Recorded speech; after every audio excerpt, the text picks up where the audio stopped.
Good evening. Welcome to the February 23rd meeting of the Aiken City Council. If you're inclined, please rise for the invocation followed by the pledge. Almighty God, our Heavenly Father, send down upon those who hold office in the city of Aiken the spirit of wisdom, charity, and justice, that with steadfast purpose they may faithfully serve in their offices to promote the well-being of all people. In your name we pray. Amen. Amen. Captain Dodd, would you come forward and lead us in the pledge?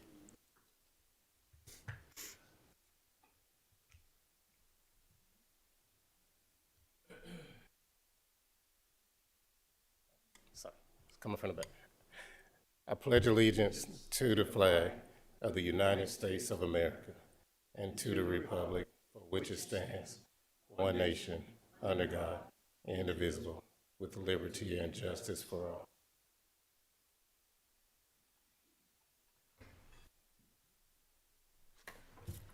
Thank you. As the meeting begins, I will review the guidelines. Meetings are public forums in which many opinions are expressed, and the business of the city must be conducted. As such, discipline, honorable, and professional decorum is paramount. Courteous and respectful communication is required. There should be no disruptions from the floor while council members or members of the public are speaking. Anyone wishing to speak must be recognized so that we can retain order as we conduct the business of the city, and all comments can be put into the public record. During public hearings, all questions and statements from the public shall be directed to the chair. If you wish to speak, raise your hand and I will recognize you.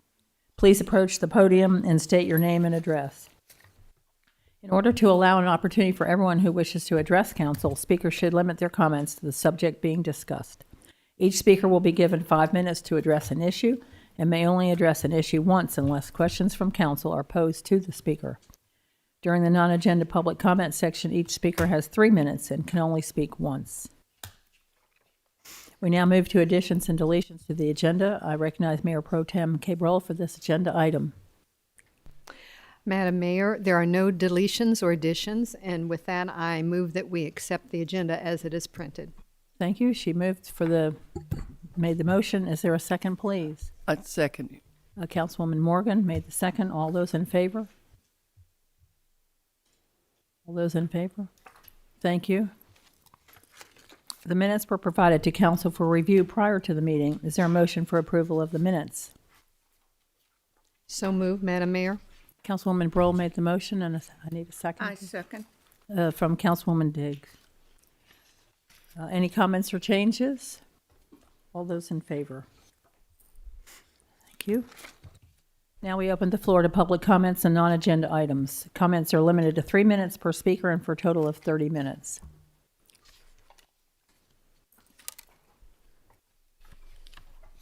Yes, sir. Good evening.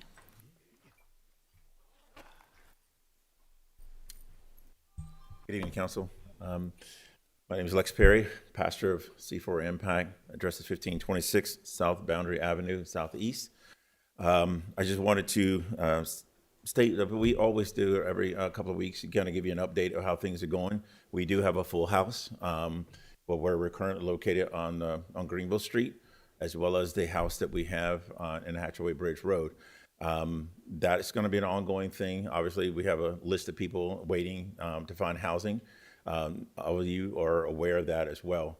One of the things I wanted to bring attention to tonight is that the fact that we know that the masters are coming, and one of the things that happens every season is that those who are homeless, living in the hotels, hotels and motels and so forth, can get priced out. I'm not saying it happens to everybody, but they can.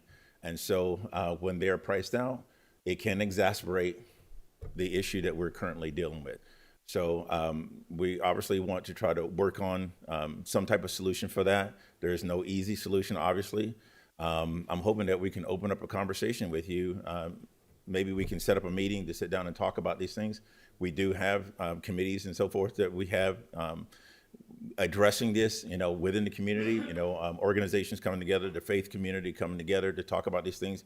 But your input is important as well, because having your support in how we address these issues when it comes to a facility, a building, or whatever the case may be, because we have to think about the safety of the individuals that we're trying to house as well.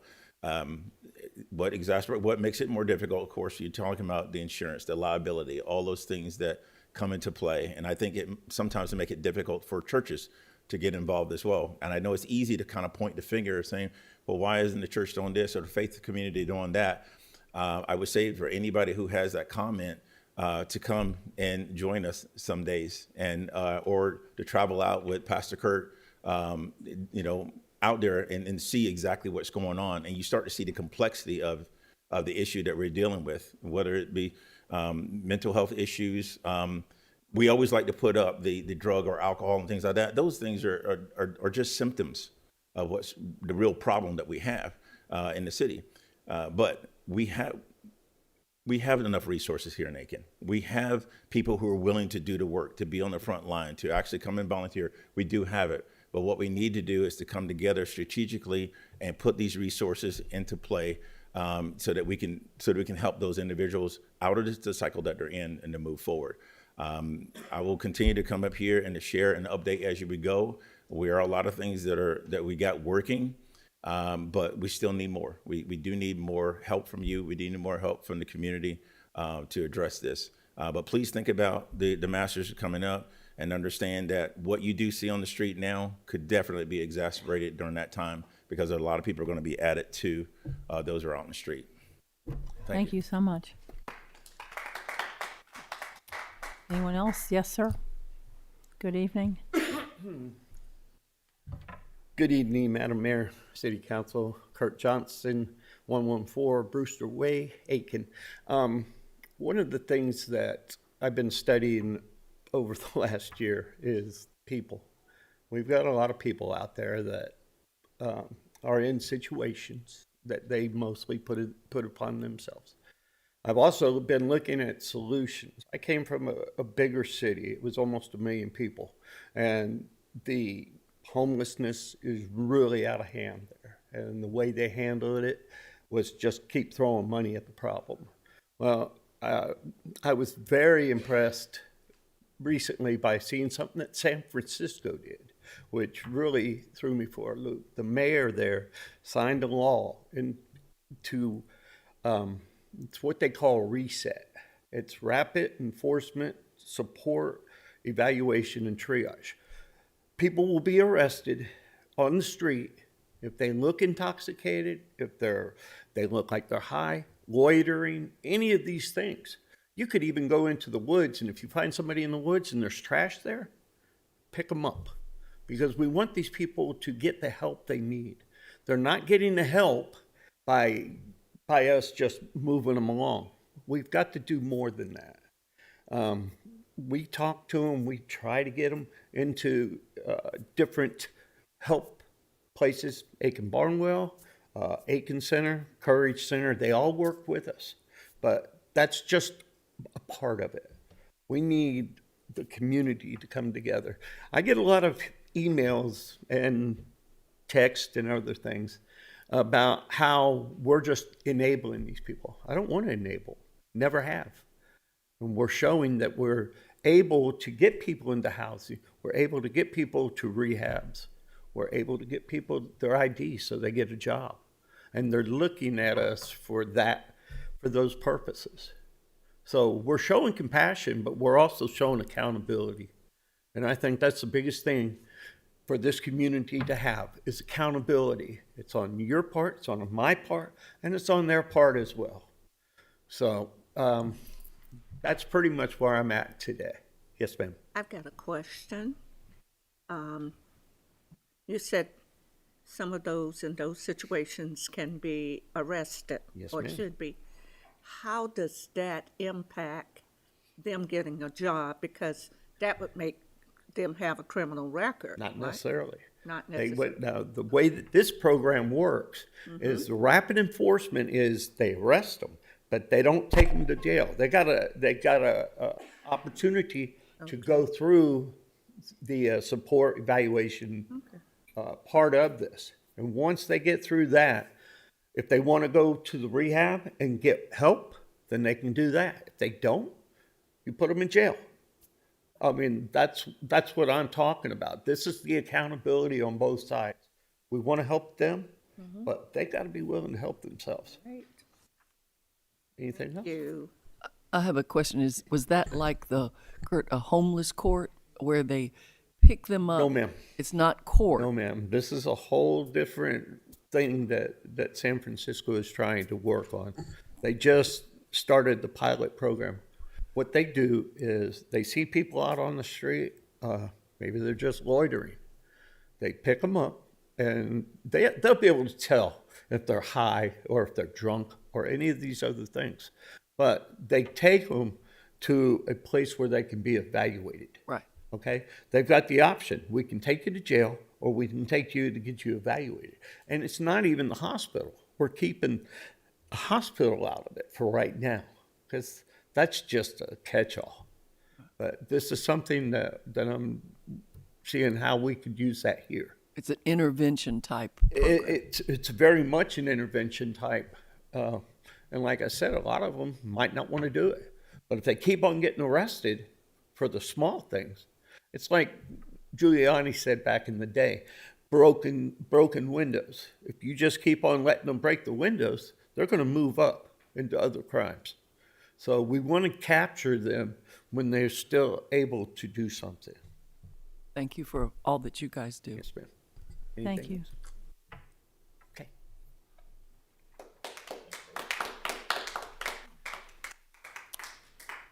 Is there anyone else who would like to speak during this time? Okay. If not, I will move on to the approval of the consent agenda.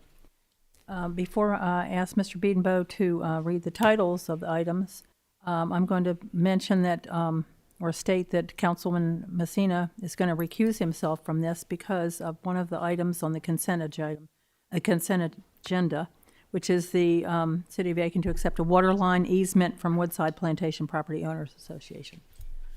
Thank you. Thank you, Mr. Biedenbow. Thank you.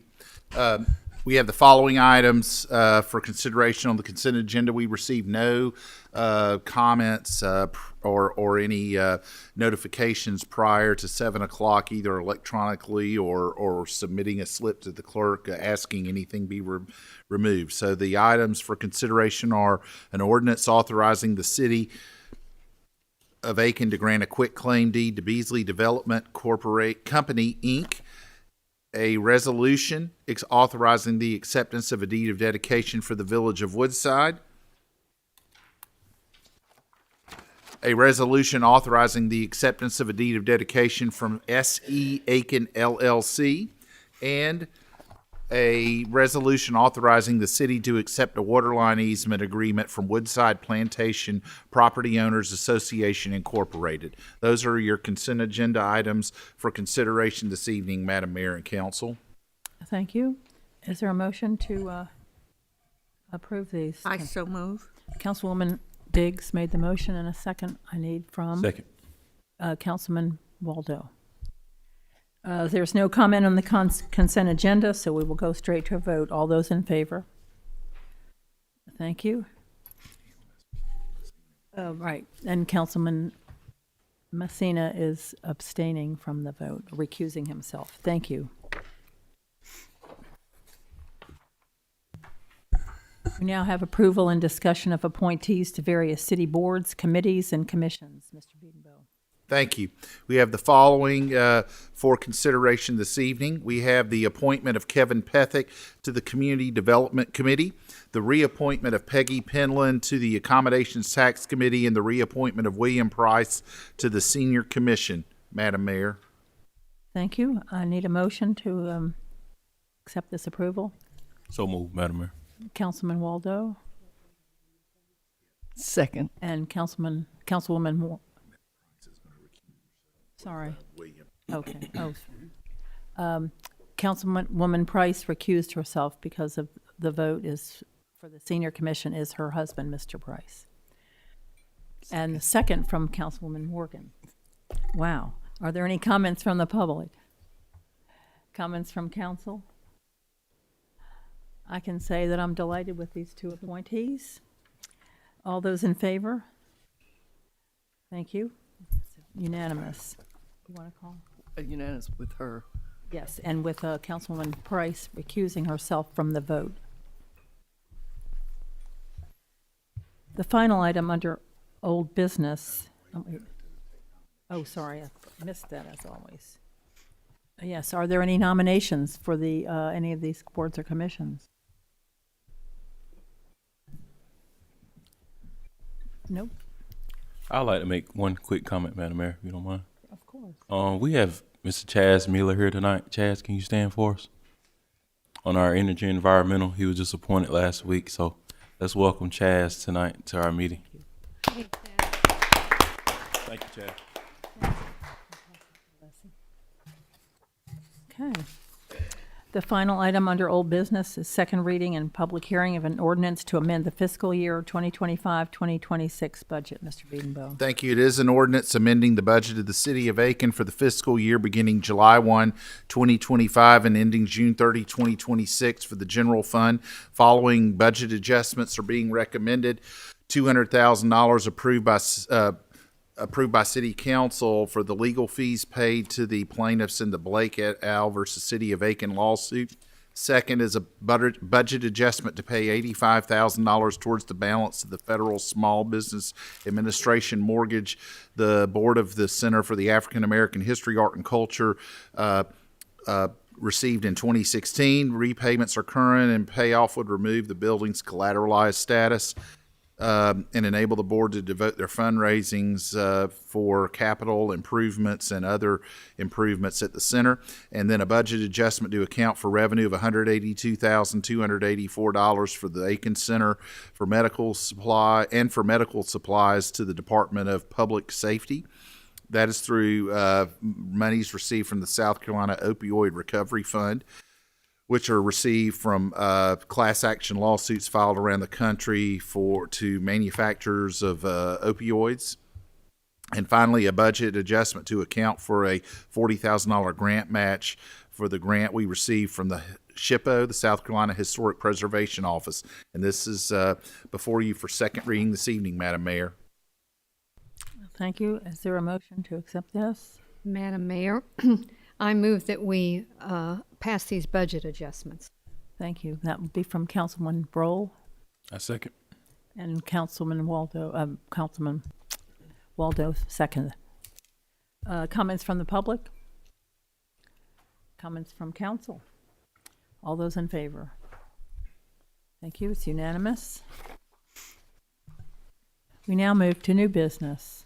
The first item is first reading and public hearing of an ordinance approving a development agreement with Sycamore Aiken LLC for infrastructure for the Home 2 Suites Hotel development on Oak Grove Road. Mr. Beedenville. Thank you. This is an ordinance authorizing the city of Aiken to enter into a development agreement with Sycamore Investment Group LLC. These individuals are developing the parcel on Oak Grove Road for a Hampton Inn Home 2 Suites hotel. This water system extension will extend the service onto the newly developed Tribute Parkway. This will allow for the design permit and installation of the water line. Then it will be dedicated the water lines to the city and grant any necessary easements for maintaining or improving the system. The cost is expected to be $158,668 with a reimbursement for expenses to the developer not to exceed $104,720.88 using CPST4. The developer will be responsible for the remaining balance of $53,947.12 and any cost overruns. This will be null and void if council doesn't grant approval, and all approvals necessary for construction and completion of the project are not completed by May 31, 2026. There is water line work along the extension of South Centennial, and Sycamore Aiken has approved these utility plans that we have. They would install that section of the water line and pick up at the fire hydrant near Ginger Lane and extend the 12-inch water line to their access road for the hotel. And this is before council for first reading this evening in consideration, Madam Mayor. Thank you. Do we have a motion for this first reading? So moved, Madam Mayor. Councilwoman I'm sorry, I didn't Price? have my speaker on. That's Let's see. fine. Councilwoman Price made the motion, and I need a second from Second. Councilman Waldo. Are there any comments from the public? Yes, sir. Good evening to you. My name's Ashay Patel. Address is 7875 Georgetown Circle, Suwanee, Georgia, 30024. I'm here representing the developers at Sycamore Aiken. Just wanting to introduce myself and see if the council had any questions regarding this. Okay,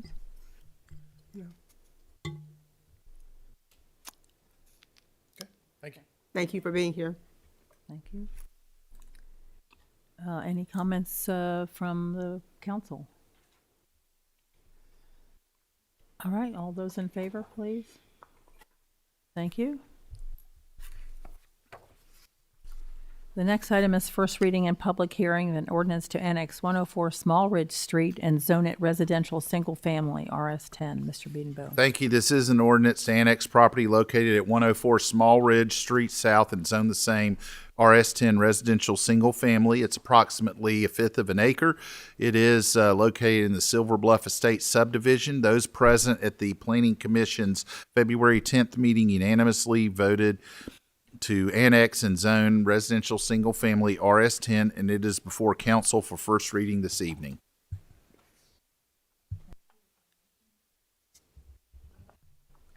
So moved, Madam Mayor. Second, Madam Mayor.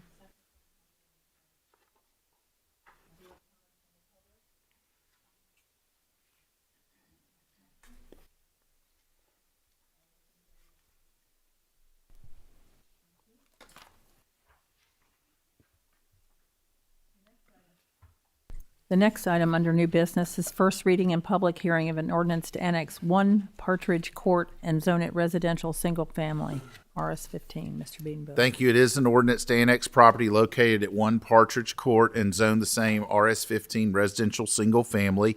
This is approximately an acre and 3/100 and is located in the Briarcliff subdivision. Those present at the Planning Commission's February 10th meeting unanimously recommended annexing and zone it RS15. It's before you for first reading. Thank you. Is there a motion for this? I so move, Madam Mayor. Councilwoman Broll made the motion. Second, Madam Mayor. Councilwoman Morgan seconded the motion. Any comments from the public?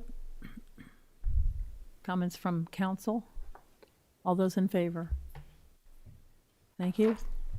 Unanimous. Now we have first reading and public hearing of an ordinance to annex 1116 Conger Drive and zone it residential single family, RS15. Mr. Beedenbow.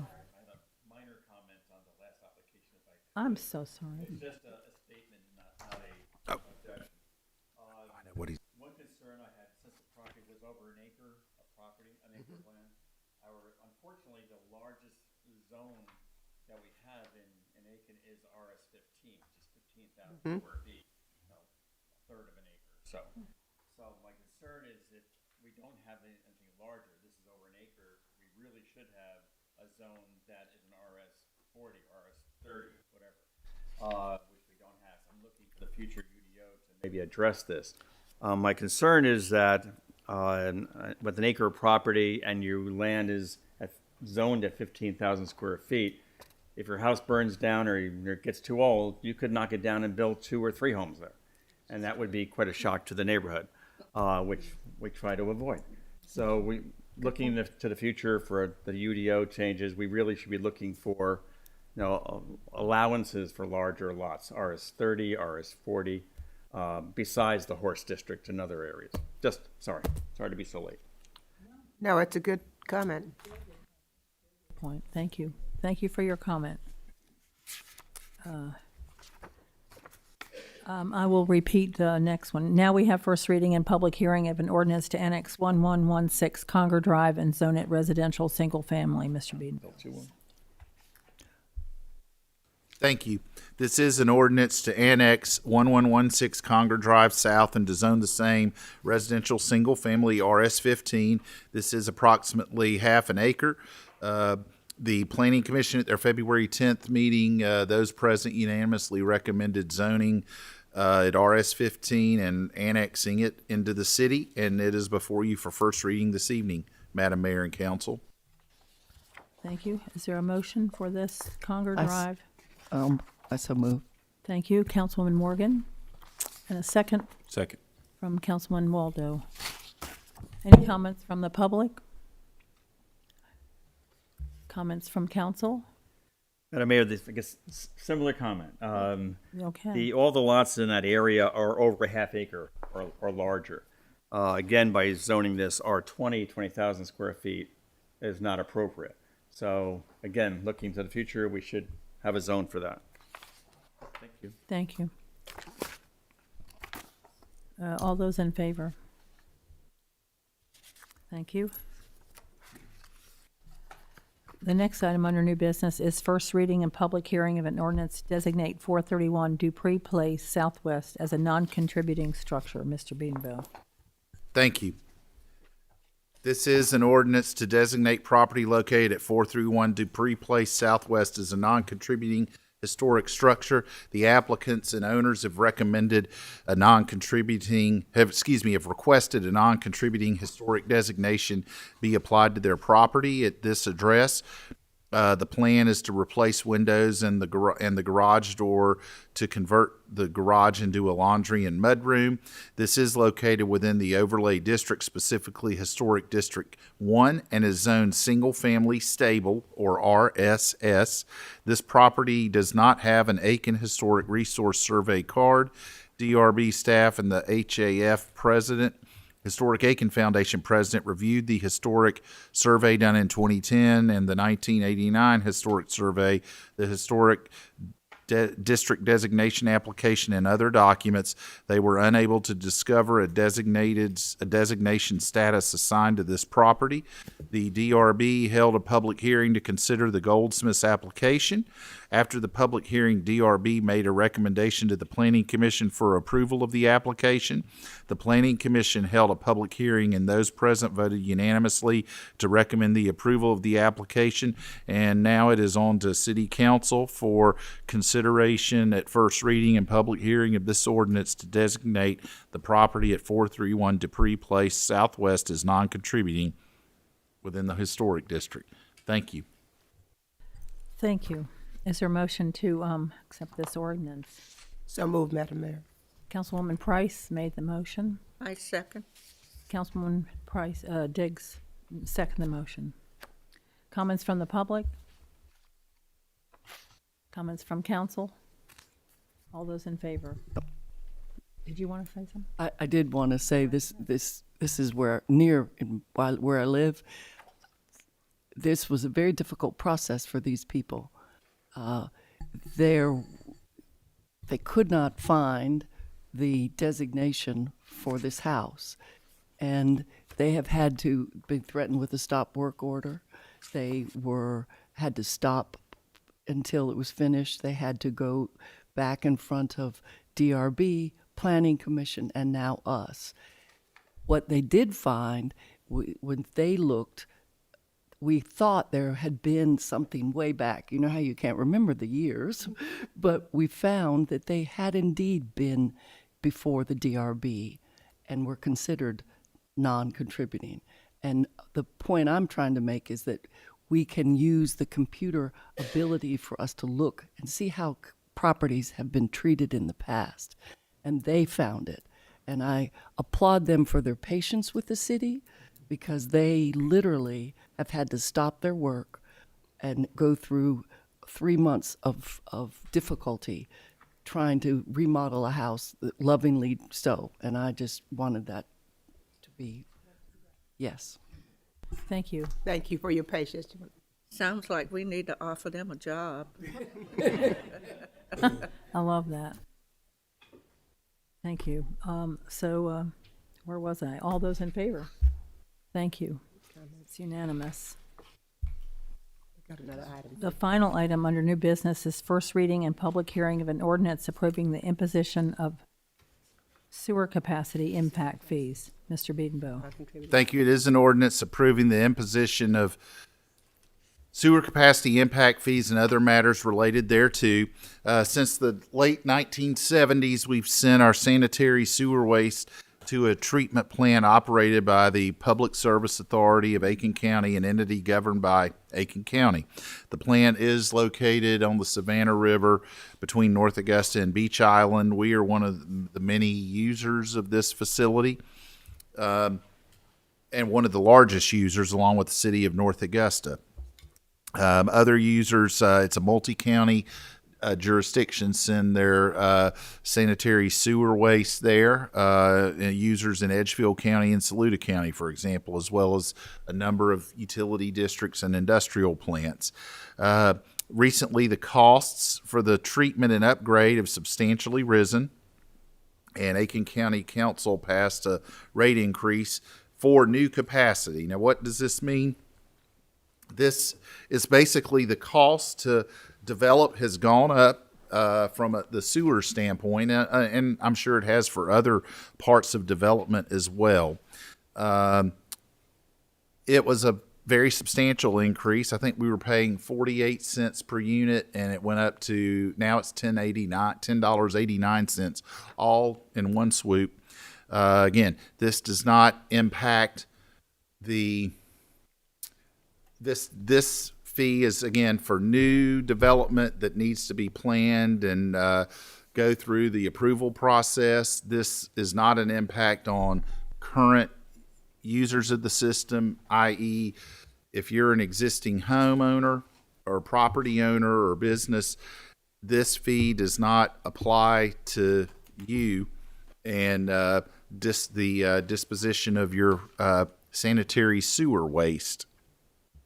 So, this increase necessitated a capacity impact fee ordinance, which lays out how the city will calculate, collect, and administer sewer impact fees for new development, redevelopment, or changes in use of wastewater flow.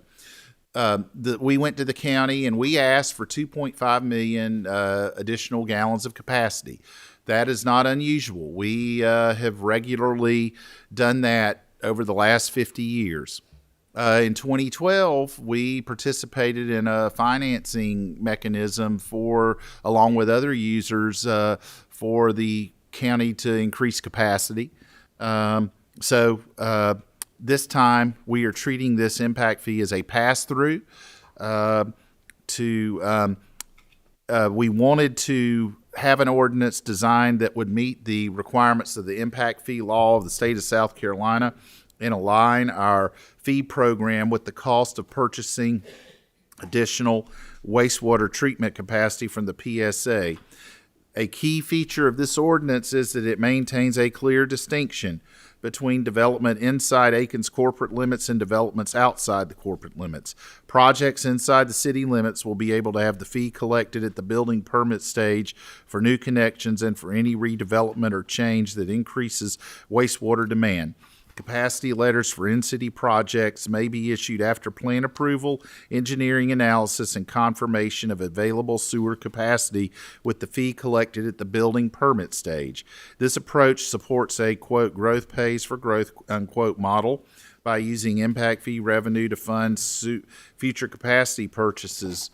For projects outside the city limits, this existing approach of paying for the capacity up front prior to the issuance of a capacity letter will remain in place. This limits the city's exposure to projects that may or may not advance to construction and reflects our limited ability to control fee collection timing at the building permit stage when permits are issued by the county. Again, this is for outside city projects only. These capacity requests will continue to follow the city's established wastewater development agreement documentation and engineering-based flow calculations already in place. Finally, this $10.89 per gallon fee was established in our capacity agreement with this county in June of 2025. and again, I want to emphasize it does recommend or represent a significant increase in our historic capacity purchase cost and reinforces the need for a transparent and equitable recovery mechanism for capacity associated with new growth. So we had a work session about this right after the turn of the calendar in January. And now we are here for our first reading and public hearing. One of the things we had to do was we wanted to make sure, because we have revenue bonds on our system, our water and sewer system, which is sort of treated collectively from a financing standpoint, we wanted to have this ordinance run through bond council to make sure it was not impacting our disclosures and related documentation for the borrowing that we've done for the new water plant and improvements and maintenance of our system. So this is here for a public hearing and first reading. And also, I want to go ahead and ask, since he's in the way back of the room, Engineering and Utilities Director Thomas Parrott to make his way to the front if he needs or feels compelled to add any comments or fields questions from council. Thank you.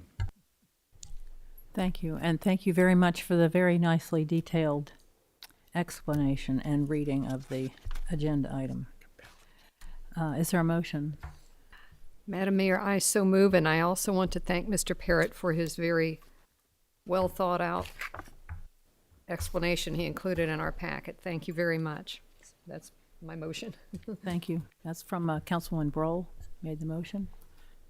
Second. Second from Councilman Waldo. Any comments from the public? Yes, sir.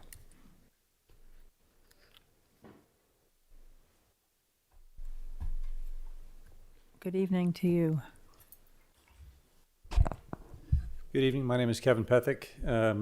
I own a business in the city at 115 Hearthstone Drive, and just wanted to give some commentary, maybe not so much on the specific ordinance, but just in general on this topic. First off, I think you all did a great job with the ordinance. I really do think that from a perspective of protecting the city's interests and your constituents, that the county's kind of thrust a difficult situation on the city to have to pass along expenses that I feel like you should have had a lot more notice and been able to have more input, but that wasn't really allowed, and so you've taken a tough situation, and I think you've passed it on appropriately. I think some of the options you might have had would have been to try to require capacity in larger purchased amounts, but the fact that you're allowing it to be passed along at the time of the building permit is really helpful, because I think you're going to find that most developers, and this would apply to a lot of other impact fees that might come along, they can pass those fees along. They just have a very difficult time if they're thrown on them at the very front of the project to handle them. So I think the way you handled it is very good. And so again, it's not really so much in this ordinance, but on the topic of the non-county or the non-contiguous or non-in-the-city projects, where the county had requested or required 5,000 gallon increments to be purchased. You're passing along what you're receiving, but I think that one thing that happens is when you purchase those 5,000 gallon increments, you might not, they're applying to a particular project. They might not be able to use all of those, they have to purchase in 5 gallons, maybe they only need 7, lots, right? Well, that means they've purchased for 7 lots, but there's 11 more they can't do anything with. You'll be able to still utilize those because you've purchased that from the county, but they won't be, and that really constitutes an exaction, I believe, which could create a legal challenge. I'm not saying it will, but it could. And so I would just consider that you might consider that portion of how it's currently being done to determine whether there might be something it's a rough proportionality test under the Constitution, but is there anything you can do that might allow that? And then the only other thing I would comment, I'm trying to watch my time, is I did have a client who had a property that was in the county and subject to the original requirements, but then as everything got thrown upon you, they were not able to benefit from what the people in the county, in the city, received, and so they were required at that point in time to have to pay a big fee up front.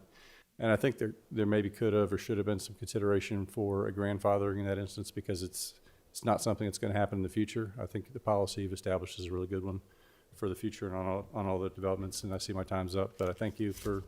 You have 5 minutes, actually. Okay.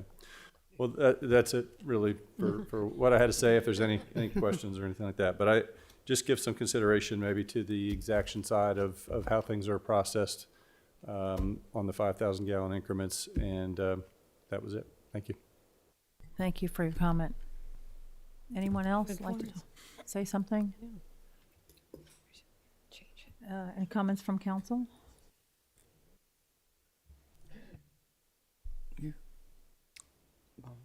Mayor, Yes. my only concern is, I think I agree with Mr. Pethick. The policy is written, is well conceived.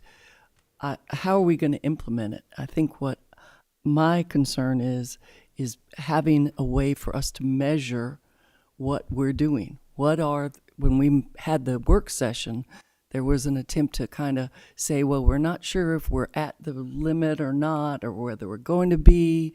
We had lots of discussion about what we really had available. And I know they were working on it. They were going to look at what projects and developments were out there. When we looked at it before, we only dealt with developments. We didn't deal with commercial and or school capacities that were involved. My request is that could we have a better detailed list of what are in-city, out-city projects and where they are in regards to how they're going to be implemented with this new fee. Mr. Parrott, would you like to address that? And that then we can deal with the ones that Mr. Pethick had talked about, because some of these developers are doing it in increments, and they've gotten, because of the increase of 2,100% that occurred mid-year last year, half of them are in the sweet spot of the 48 cents, and they thought it was going to be fine, and now they're back up to 2,100% increase. That is a big deal, and I think we all want to be fair, and the way to do that is to measure effectively. It's not the devil's in the details, God's in the details, and I think it behooves us all to prevent misunderstanding to request that kind of measurement, and I hope. Would you like to address that for us? Thank you so much. Thank you, Thomas. Thank you. All right, I'm going to talk through a couple of them. We can definitely look at the 5,000 gallon increments. The reason why we put it that way is because that's the way it was presented to us from the county.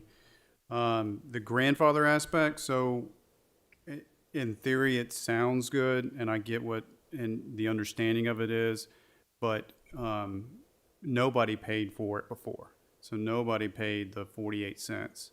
So what that means is, if we were to say, oh, yes, you already had capacity, but you're going to get a grandfather time in, and we start being able to do what this ordinance is trying to do to not stifle growth, we will run out of capacity because we won't be able to collect anything until those come, because we're talking about some of these developments, 18, 24 months before they actually have homes in the ground. So that's really the reason why.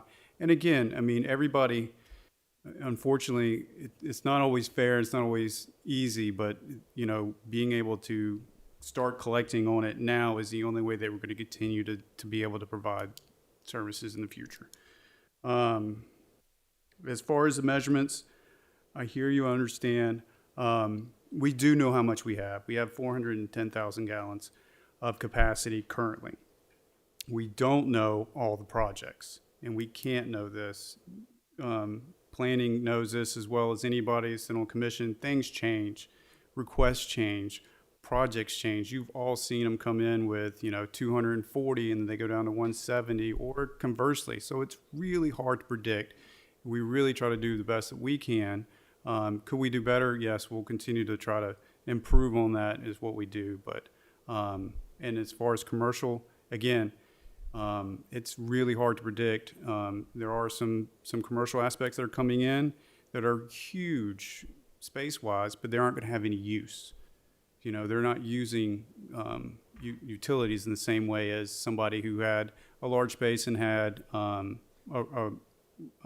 restaurant or some other high use. So a lot of those things are hard to predict until they actually occupy the space. So. And I appreciate it's hard to tell, and I know it changes, but I think if we had a baseline that says because we have a development system in the city, and that you could know there's a flow chart of what we can have and what's pending. Yes, ma'am.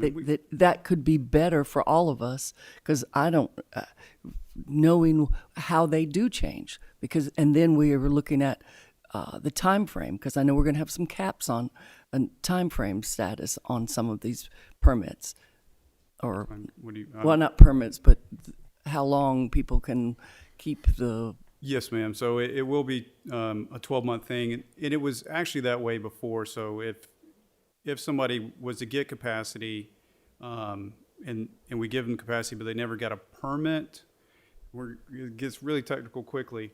It does. As soon as they actually get that capacity, they have 12 months to get their permit. If they don't get a permit to operate from SEDES, then it expires. Now, if they get a permit from SEDES, they have 3 years to utilize that capacity. We cannot do anything with it, can't take it away from them. It's permitted and allocated to them. Now, after that 3 years, we can rescind the permit or ask SEDES to cancel it. They haven't done what they said they were going to do, and then we get the capacity back.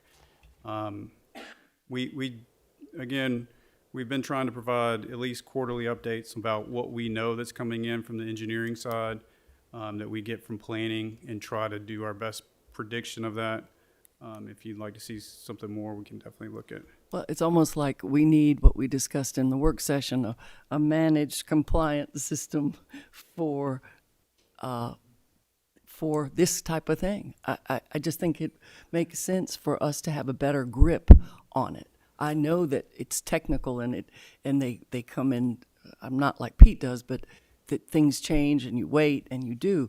But if you have a flow sheet and a chart that handles these things, then we know what we have. Yes, ma'am. And I just think that's better than trying to, especially with the increase, and that we might get capacity. We might at some juncture. We need to manage that, and the only way to do that is to be able to look at it and share it effectively. Yes, ma'am. And that's the intent of this, is to get that capacity. Right. And I applaud what you've done. I just was concerned about how, not just what we're doing, but how we're doing it. Yeah, and I do think too we're going to be in a circumstance where the PSA, we will see regular, meaning at least annual increases.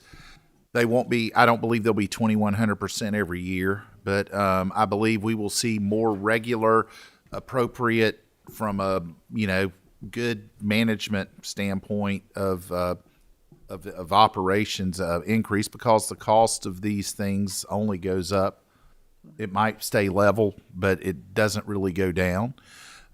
So we will see this 1089 as just more of a snapshot, and it'll be, I suspect, higher after July 1st, and July 1st of 27, it'll be even higher. How much higher, I don't know yet, but I do think that's the new normal. I think gone are the days where in the past we would get a rate increase and it would be so small we would just absorb it and not pass it on. I mean, it would be tiny. And again, I just think it's being done in a way that I think accurately reflects the cost of them doing business. I spoke to a developer the other day, and they were talking about the fees and how high they are,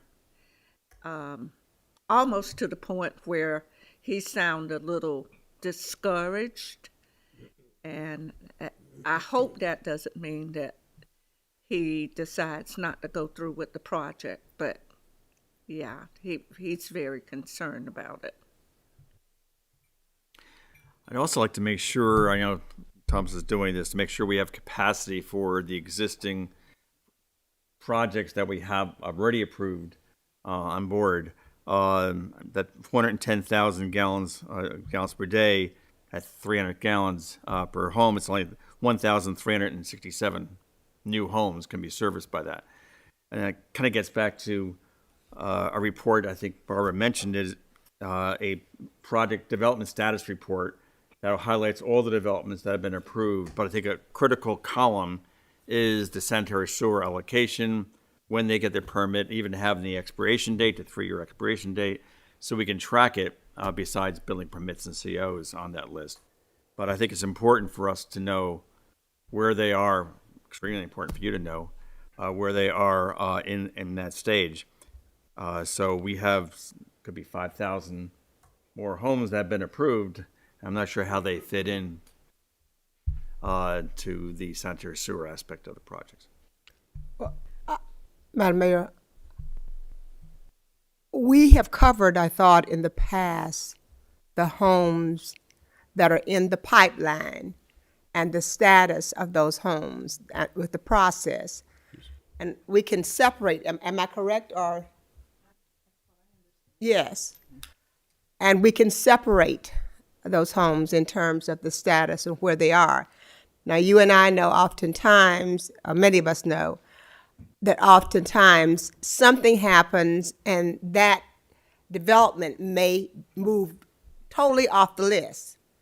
And that is how you keep monitoring where we are. Am I right, correct, Stuart? Yes.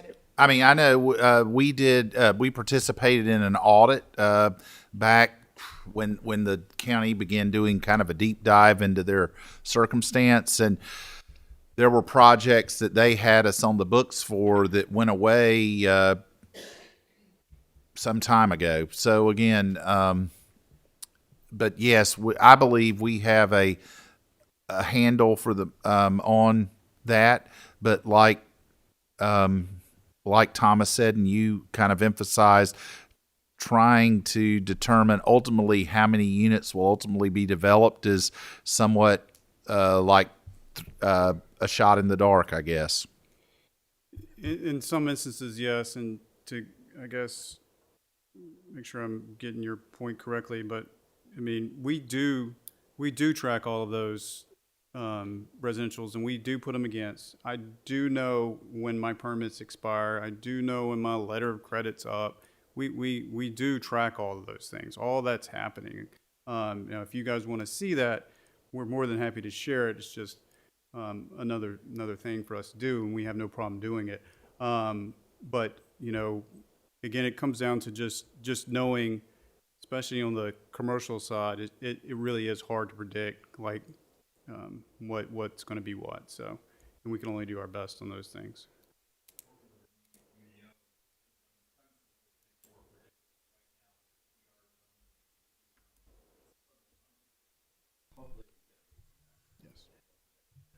And isn't there also the question or concept that now in some of these plans you can put sewer capacity on it on a project where we never listed it before, but you can say what they contemplate on the development. Yes, ma'am. We make them do that on the front end.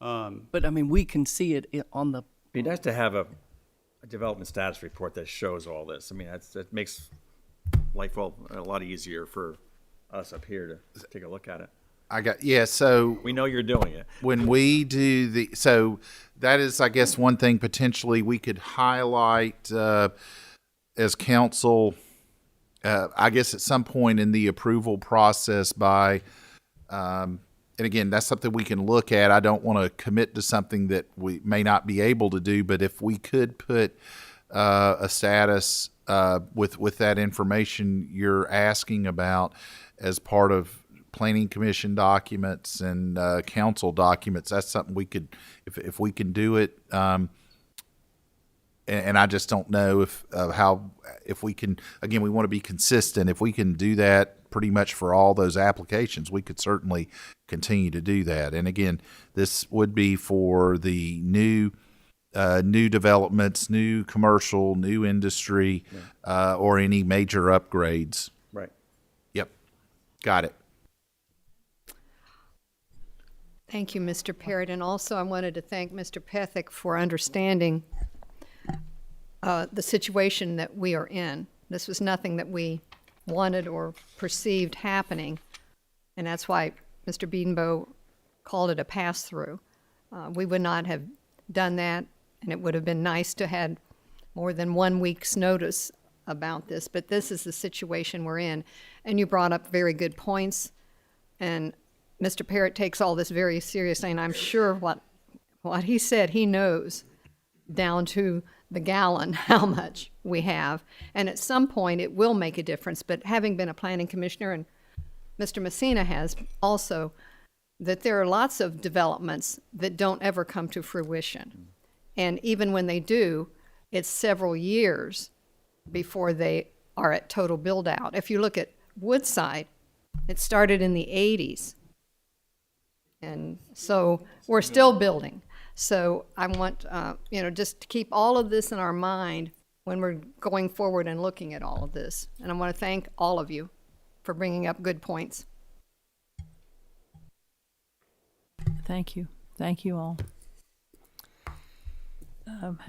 After great discussion, is there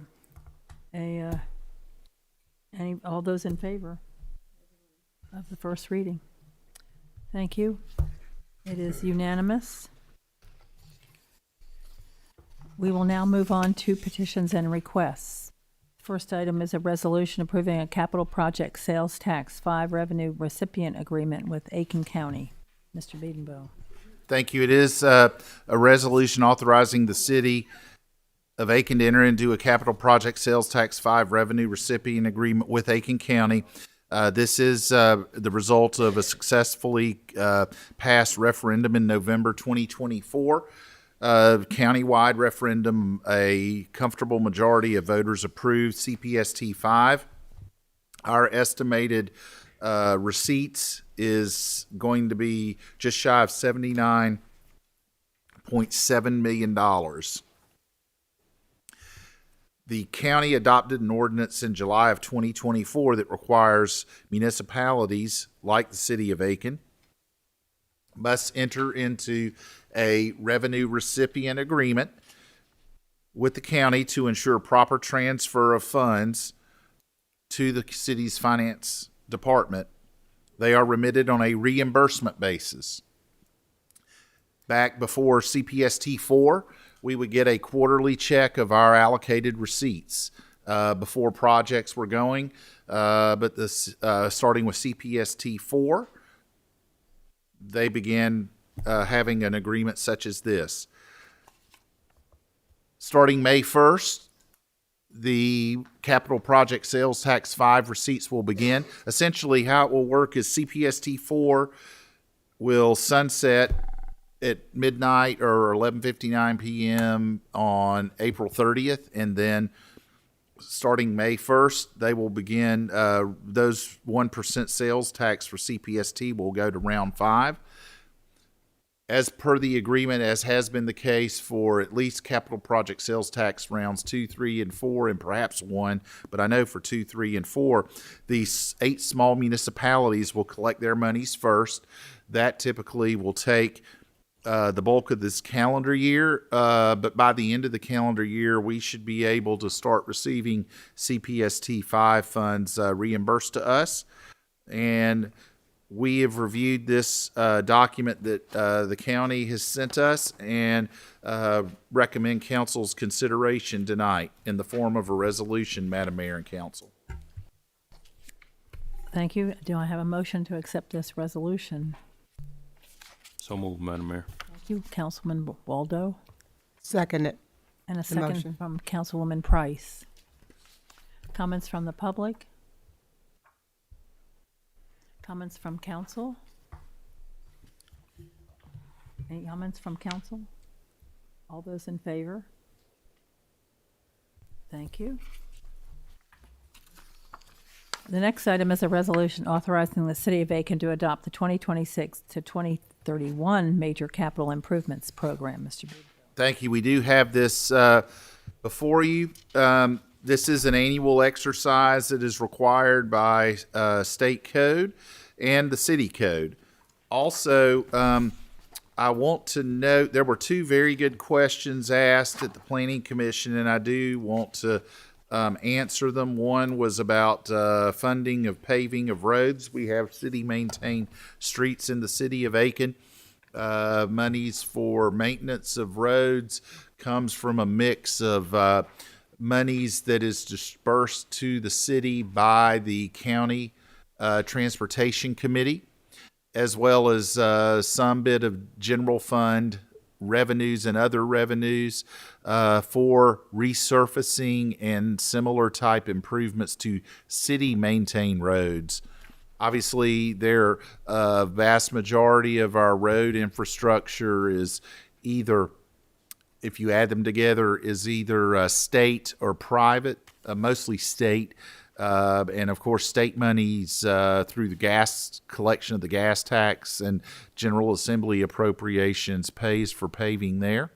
So I hope that addressed that. The other issue was an expenditure, a proposed capital expenditure of over almost $8 million at the airport. That is not coming out of 100% city coffers. Actually, only 2.5% of that projected cost would come from the city coffers. This is a federal grant through the Federal Aviation Administration to convert the main runway to concrete, which is a more durable, robust surface for a runway.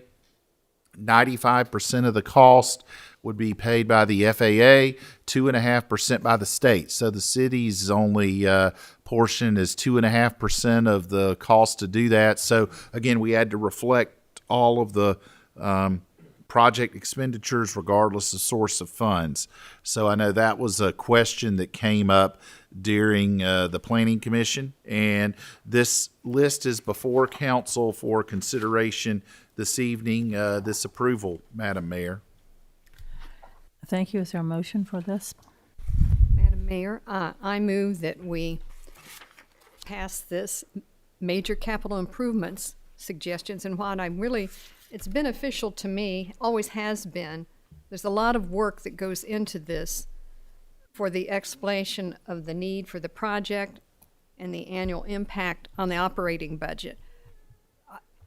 There's tons of work and hours put in this, and it's really appreciated. It makes it easy for us to understand why it's done, and you can see how things have been planned out because we're looking at 5 years, and there's some huge costs here, but we're looking at infrastructure, the things that we really need, and this explains why we need it and where it's going to go, and so I'm happy to make that motion. Thank you. Councilwoman Brawl made the motion happily. And a second from Second. Councilman Waldo, as happily, hopefully. Thank you very much. Are there any comments from the public? Comments from council? The mayor's just again, I echo the work that was done to put this document together. Yes. I had to do it for Especially many, for many 5 years. years. You It's a lot of understand. work, and they do a great job. I do have to emphasize the engineering item for pavement at $300,000. That's very, very low. I think the last time we talked about another project we talked about is about $1 million a mile. So we're talking about a third of a mile. I know that engineering in their report stated that they're doing a roadway evaluation program to prioritize what roads have to be done. And I've done that again in a similar town, in a similar situation. It was around $2 million a year. It's something you don't want to put off because roads deteriorate very fast, and you put that off, and all of a sudden you're not milling and overlaying, you're totally reconstructing them at 10 times the cost. So I would emphasize more emphasis on pavement and getting those roads in better shape. It's also your impression of the town. When you drive through a town and you see potholes all over the place, or even patches of potholes, it just looks bad. So if roads can be milled and overlaid properly, the town looks better, and it's a better for everyone. A few other items, but I think it's more of a work session item, which we I think maybe next year may be good to have some discussion on various items. everything costs more than you think it does. And then when you see a number, like, $1 million for this, $1 million for that, and pretty soon it's real money. Well, to me, it's real money, so we should be having our department heads, which I know they do, now take a hard line on what their estimates are. That's it. Yep, and your point is well taken about the paving, and I know one of the things we've talked about is, I think when one of the items that we are looking at is as we move into the next fiscal year and work on our budget, and also understand it's an assessment year. I think some of the natural additional growth that comes with a reassessment, dedicating a portion of that money to paving, because you are right. One of the things that has hurt us is we used to have a road maintenance fee, which was declared unconstitutional. That's still that fees. I think that Supreme Court case was remanded back to a lower court, but it is. Finding that revenue to maintain the city maintained roads is something that I think we're all aware of, and that is excellent point, well taken. And also, the new philosophy we see North Augusta doing this is the impact fees.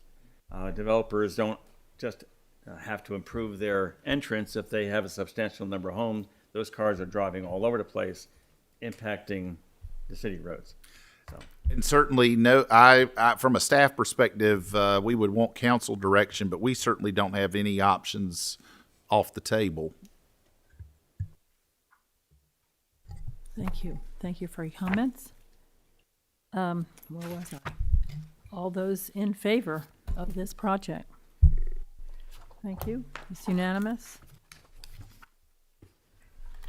Final item tonight is for council to approve the summary of New Horizons 2026. Mr. Biedenville. Yes, we have these coming off of the retreat, and the thing, I won't necessarily go through and read through all of them, but we believe it reflects the immediate priorities, strategic priorities, and ongoing priorities. And again, the bullet pointed items are in no particular order of importance, as are the ongoing items are listed in no particular list of importance. So council reviewed the mission and vision and core values reflected in our annual document, which are attached to this memo. And we have these, council asked that our mission, vision, and values be affirmed at a future council meeting. And that came as a result of New Horizons. So that will be an upcoming exercise for us as well. And we will provide periodic updates on the above goals as appropriate throughout the fiscal year that's upcoming. Thank you. Is there a motion to approve the summary of New Horizons? So move. Councilwoman Burl made the motion. I second. Councilwoman Diggs second the motion. Any comments from the public? Comments from council? I'd just like to say, I think the New Horizon meeting we had with Matt was very beneficial. We learned a lot in one day. So it was very informative. So thank you all. And thank you, Matt, as well. Thank you. All those in favor? Thank you. We now open the floor to public comments on non-agenda items. Comments are limited to 3 minutes per speaker and for a total of 30 minutes. Yes. Good evening, Teresa.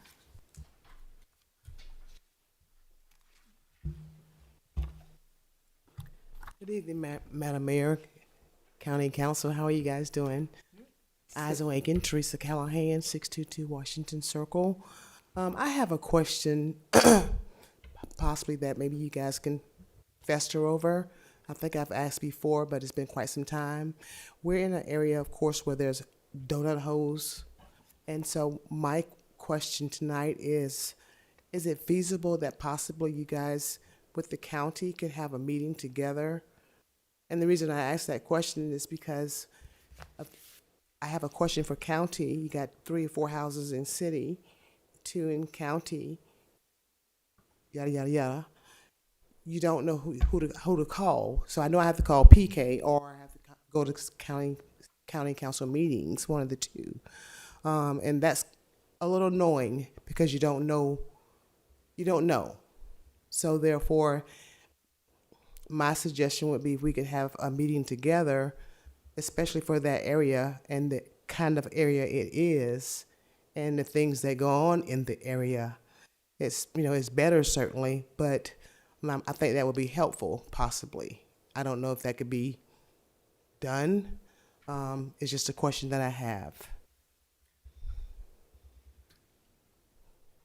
Yeah, if the goal would be to have a meeting with the appropriate representatives, I think that could be done. I guess a meeting with the two bodies, that's probably a higher bar. I certainly can't speak for council, but certainly not I couldn't speak for the county council, but certainly I think arranging a meeting with the representatives, the Ms. Hightower, and appropriate Councilwoman Price, I think that could be done. Yeah, because I've had to fairly ride easy. with PK, and explains what the problem is.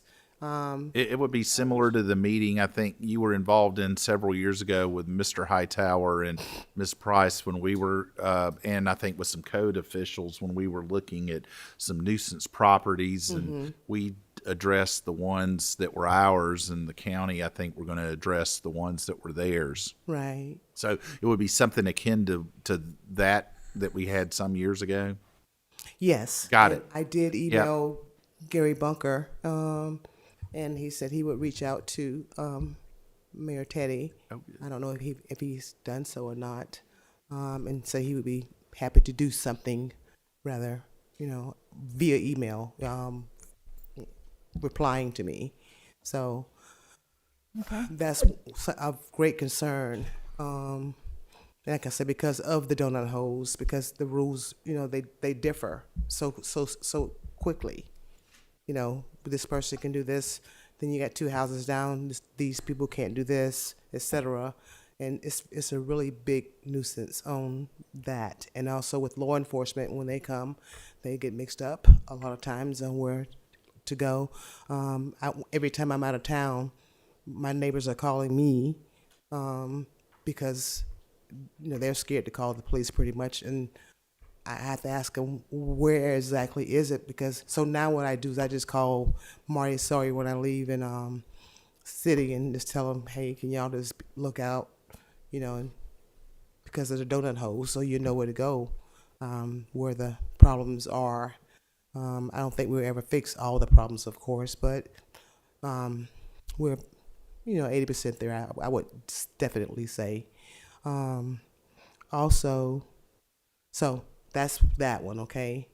And that question, because I have another question. Can I ask another question really, really quick? Well, do you mind if I respond to that?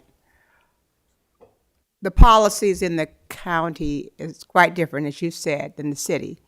In the city, we cannot force anyone to annex into the city. Secondly, the response time is very different when you are in the county and the city. So we hear those problems. I know that our folks, when I say our folks, the city, they're on alert, and if something happens, an emergency takes place, we can call them back and they will apologize and say, listen, we had an urgent, more pressing matter. We will get back with it to you. But and my neighbors, Cassandra, and those know that one side of our street is in the city, the other side is in the county. We have an issue right now that we're working on with that drainage, Cassandra, and it's being reviewed. So if anybody's asking you the question, it is being looked at again, and that may happen, that will happen this week. It's so annoying. But that is, no one has ignored that. It is being reviewed. But having said that, it's pretty much taxing to get the two together and understand I know. why we have a need in terms of not only safety, given who's in the city, who's in the county, and response time, but also those abandoned houses that are in the county as well. I've addressed some people that own those, and they're supposed to get to it by this summer, Okay. hopefully. Yeah. Thank you so much. And I won't ask the other question because I'm up. Y'all, thank y'all so much, and thank you for Thank you. Thank you for all you guys do. Thank you. Thank you. We'll continue this conversation. Yes. Okay, thank you. Yes, please come up.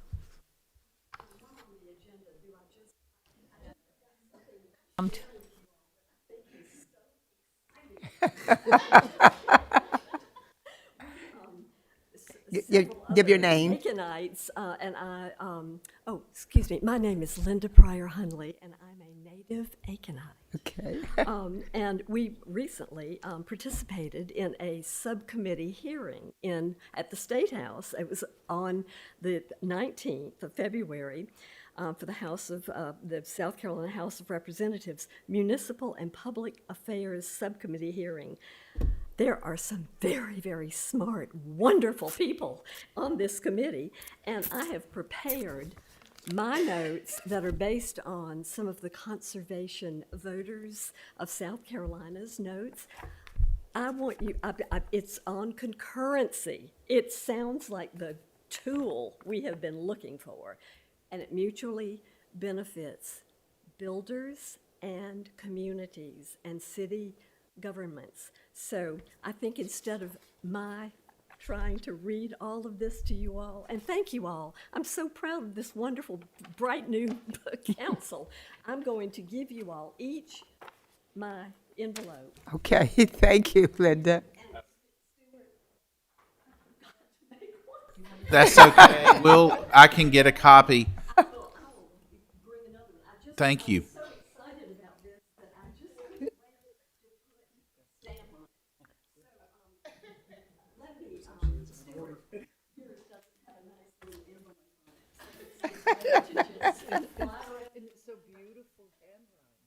It is. Wow.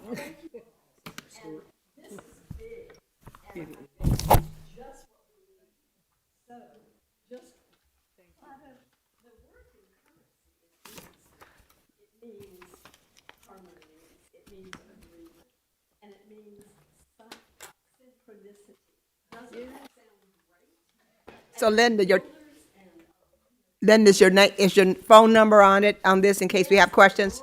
Okay. Okay. Okay, thank you.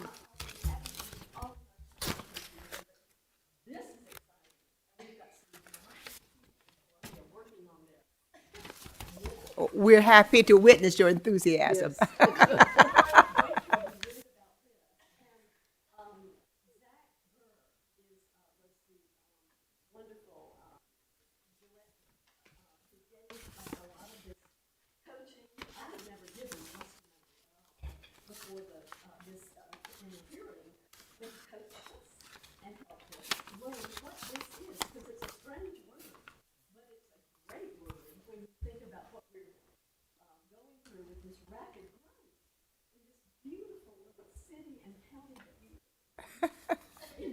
Thank you. I love it. Thank you so much. Thank you very much. I think we need to clone her enthusiasm. What do you think?